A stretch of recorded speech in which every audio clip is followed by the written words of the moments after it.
Okay, everybody, for our first activity, I want you to get a notebook, and I created a table, and that way we can keep track of it. If you notice our materials today, I'm going to lay this up here. Our materials are a penny. I'm laying it over here so that you can see it. Dropper, I have two different droppers just to show you. If you happen to have a dropper that has the end like this and it came out of something, please make sure you wash it very good. Wash it with soap and water. Any dropper that you're using, please make sure. You can also use a syringe. Somebody had said they were going to use a syringe. As long as you can drop one drop at a time on your penny, you are fine. Now, I went on and got a cup to see if this would work, and if you notice, it does work. It's just very difficult. You're going to drop it on here. I'll hold it over this cup. It's very difficult to actually get it to hold for very long, so it's hard to count. I'm going to pull that bubble up there a little bit. You see that bubble? It's actually resting on there. Whoops. That's what we call the bubble burst.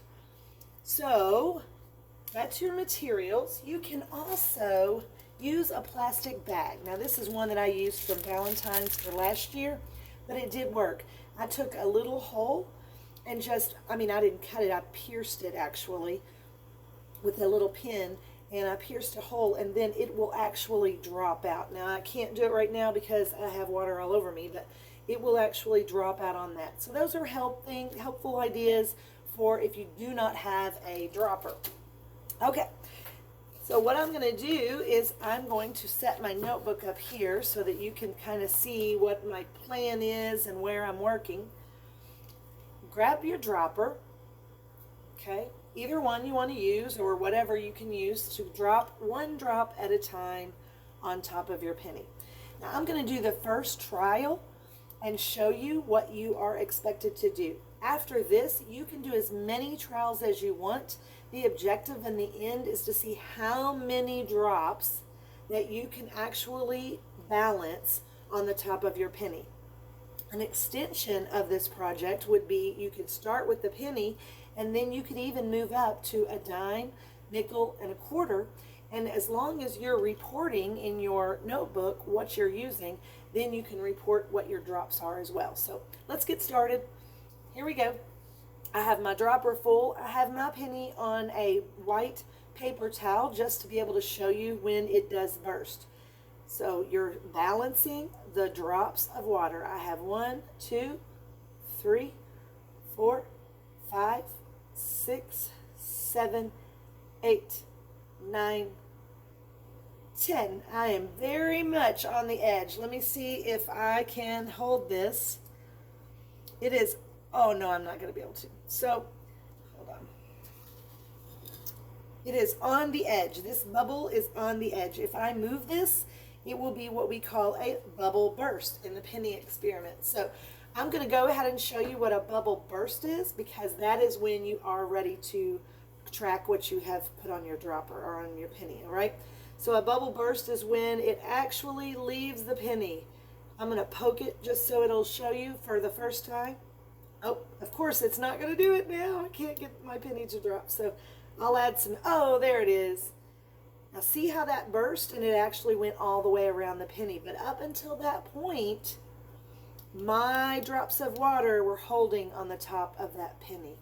Okay, so now that I have actually done that experiment for the first trial, I will put number 1 trial. Drops, I'll say I did 14 drops. I didn't count exactly, but I have 14 drops. Now, this column on this side says, own words tell what happened. In your own words, tell us what happened. So I would go in here and I would say I was doing a demo. Okay, so I didn't really try to get as many drops as I possibly could on my penny. So my first trial was just a demo. Now, you might say in there, if it wasn't a demo, you could also say something like, I moved it real fast, or I had so many drops on there that I knew it was going to burst at some moment. Another, in your own words, could be, I went I actually poured some water on it and it made the bubble burst. However you did, in your own words, tell us what happened. Why couldn't you keep going? What happened with the drops? Documentation, observations, and documentation and details is what you're looking for in science at all times. All right, so happy bubble bursting. I want to see how many drops that you can get on your penny. When I say trials, at least do 4 trials, but after that, do as many trials as you would like, as long as you're documenting and keeping up, so that we can discuss it the next time we meet. Okay, until next time, happy bubble bursting.